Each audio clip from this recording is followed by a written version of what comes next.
Diberlakukannya pelarangan bagi pemudik yang mulai berlaku tanggal 6 hingga tanggal 17 Mei mendatang, Bupati Bogor beserta Kapolres Bogor yang didampingi Dandim Kabupaten Bogor langsung melakukan pengecekan di pos titik penyekatan yang berada di perbatasan antar Kabupaten Bogor dengan Sukabumi.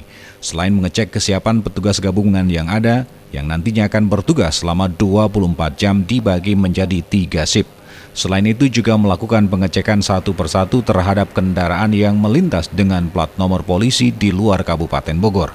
Sementara itu sedikitnya 8 pos titik penyekatan pemudik telah disiapkan, antara lain Kecamatan Cariu yang berbatasan dengan Karawang, Kecamatan Cigombong yang berbatasan dengan Sukabumi, Kecamatan Cisarua yang berbatasan dengan Cianjur, dan Kecamatan Cilengsi yang berbatasan dengan Bekasi. Untuk jalur tikus sendiri, pemerintah daerah setempat memberdayakan unsur desa, mengingat luasnya wilayah Kabupaten Bogor yang terdiri dari 40 kecamatan.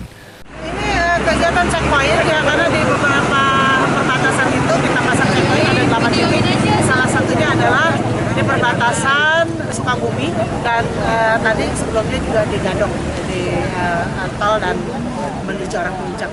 Kita antisipasi mudik ya, supaya nanti ketika ada yang mencurigakan seperti plat nomor daerah lain atau barangkali ada mobil bak yang pakai terpal, itu biasa isinya orang itu nanti di stop dan ditanya. Kalau memang tujuannya mudik, putar balik. Dari Kabupaten Bogor, Edi Junaidi melaporkan untuk Dinamika News.